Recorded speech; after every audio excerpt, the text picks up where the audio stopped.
Somewhere in modern-day Iraq, underneath thousands of years of sand and silence, archaeologists pulled something out of the ground that changed everything we thought we knew about the origin of human wisdom. Not a weapon, not a tomb, a clay tablet. And on that tablet, a father's last words to his son, written before the flood came. The son's name was Ziusudra. You might know him by another name. He's in your Bible. He survived the flood. He rebuilt the world.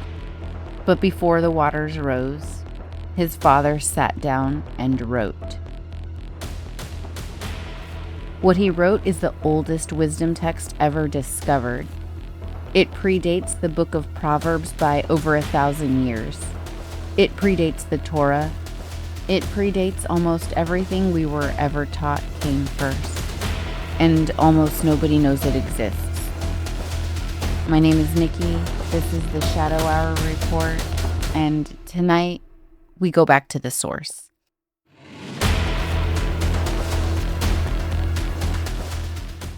The text is called the Instructions of Shuruppak. The oldest manuscripts date to approximately 2600 BCE.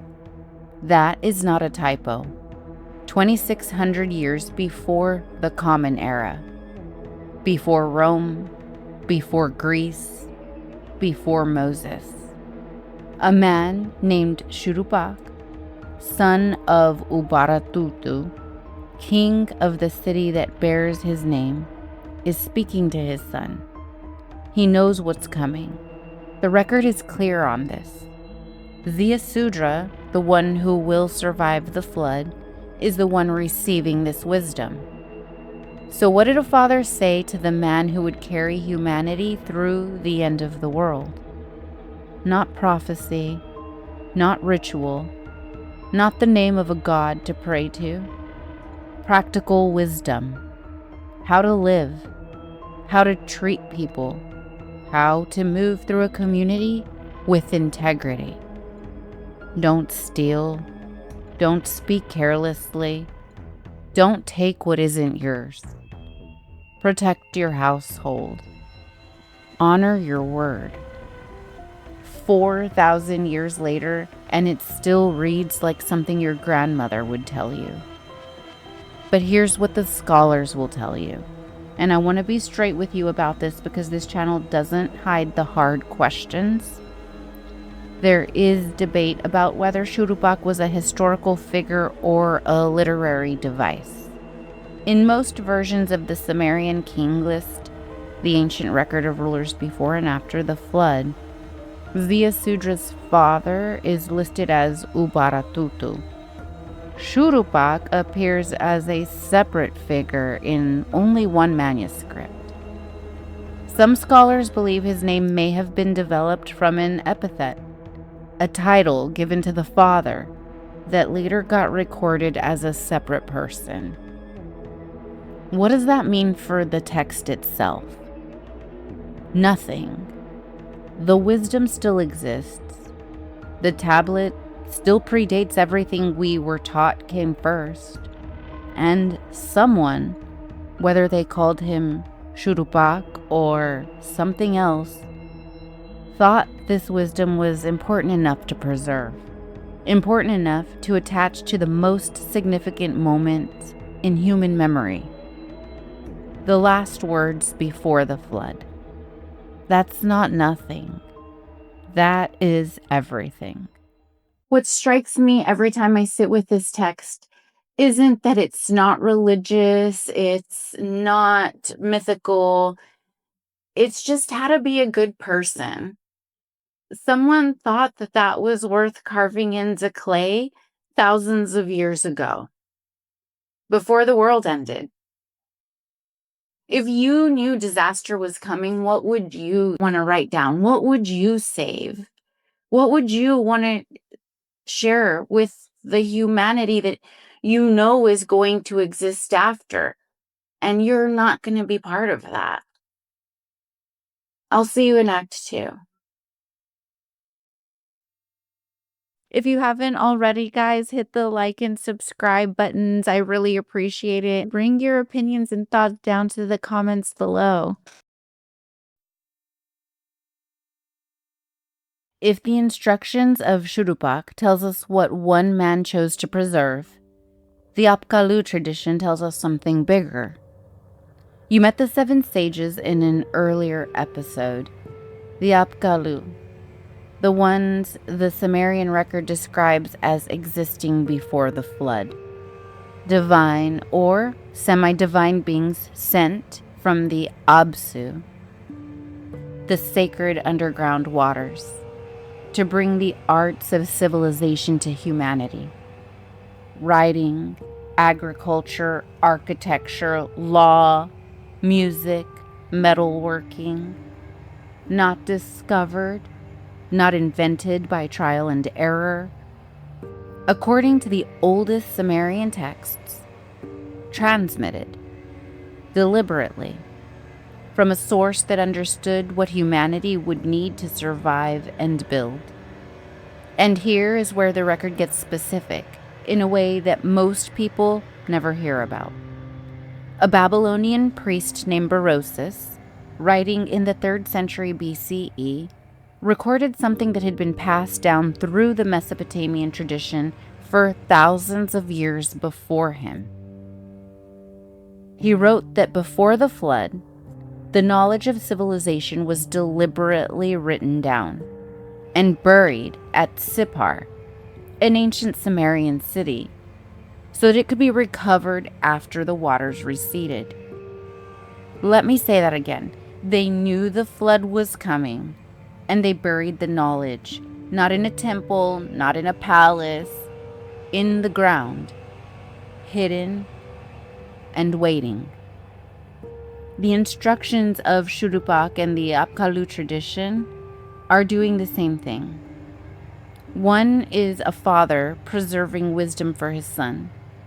The other is a civilization preserving its entire knowledge base for whoever comes next. 2 parallel acts of deliberate preservation, both attached to the same event, the flood. Now, I want to be careful here, and I want you to be careful too. Berossus is a Hellenistic era source. He is writing centuries after the original Sumerian texts. The buried knowledge detail comes from him, not the earliest cuneiform records themselves. That gap matters. It does not make the tradition false. It, in fact, makes it a tradition, something carried forward and retold, preserved through generations, before it was written down in the form that we have it now. The pattern is still there, the intention is still there.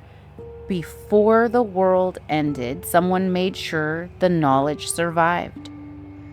The Sumerian text gives this transmission a name, the May.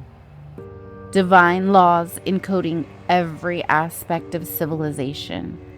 It also includes things the mainstream version of this story tend to leave out. We're going to get into those in episode 7. For now, what matters is that someone thought everything was worth preserving, not just the useful parts.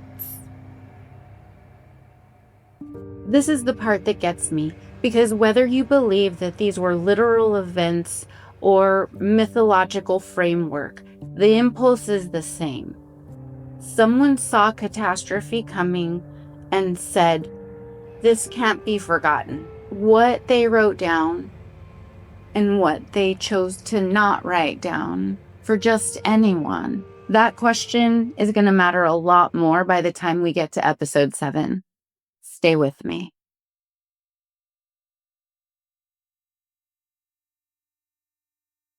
Now, I want to show you something that lives inside a text most of the world considers sacred.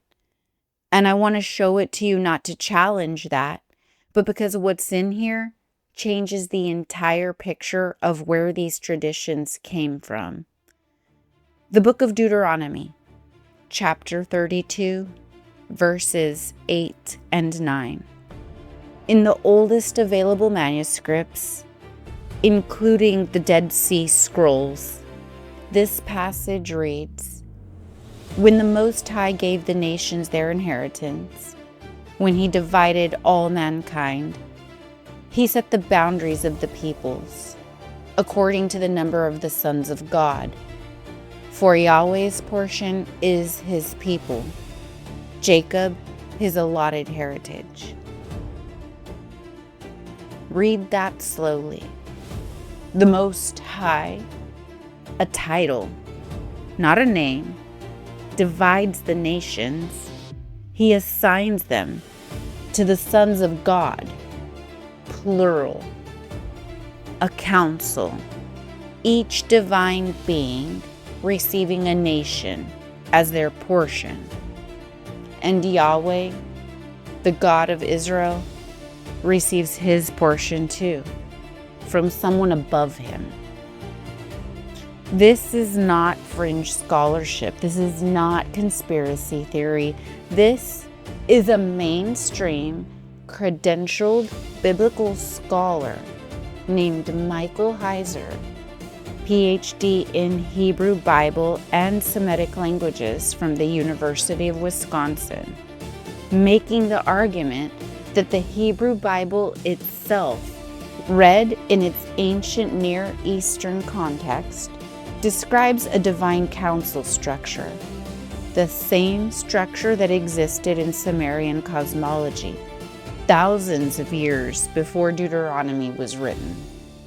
Heiser's argument is this: the Babel event in Genesis 11 is directly connected to Deuteronomy 32. After the scattering, the nations were divided, and they were divided among divine beings, a council, an assembly of the sons of God, presided over by the Most High. Now, I want to give you the full picture because this channel doesn't cherry pick. Heiser's reading is credible. It's not universally accepted. Some scholars argue that the divine council framework is stated with more confidence than the evidence strictly permits. Heiser himself was a Christian scholar. His framework ultimately builds toward a specific theological conclusion. That doesn't make his textual work invalid. It means you should know the lens he's working through. What the text shows across multiple manuscript traditions is a plural structure. Divine beings, assigned nations, a hierarchy with a Most High at the top. Sound familiar? The Sumerian Council had Anu at the top, the Anunnaki as the assembly, divine beings with assigned domains, a hierarchy of rank and function. The Hebrew text has the Most High at the top, the sons of God as the assembly, nations as the portions. Two traditions, thousands of years apart, the same architecture underneath. And the people who finalized the Hebrew Bible, the priestly scribes who did that work in the 6th and 5th centuries BCE, they were doing it in Babylon, surrounded by cuneiform libraries, living inside of the tradition that produced the Atrahasis epic and the Sumerian king list. The influence isn't speculation. The geography makes it inevitable. What they chose to keep and what they chose to bury, that is the question episode 7 is going to sit inside. Every tradition we've looked at across this season has had a few things in common. Two forces, a divine counsel, and wisdom that was preserved through a catastrophe. And a record that keeps showing up across different cultures, across different languages, across different continents, across different centuries. And they all say the same thing. Before the Bible, these texts existed. Before theology, the record was already there. And in that record, the characters, the conflict, the hierarchy, that's what we're going to get into next. Episode 7. Two brothers, same father, different mother, and two different ideas about what humanity deserved. I'll see you in the Shadow Hour. Stay curious, stay skeptical. This is Nikki, signing off.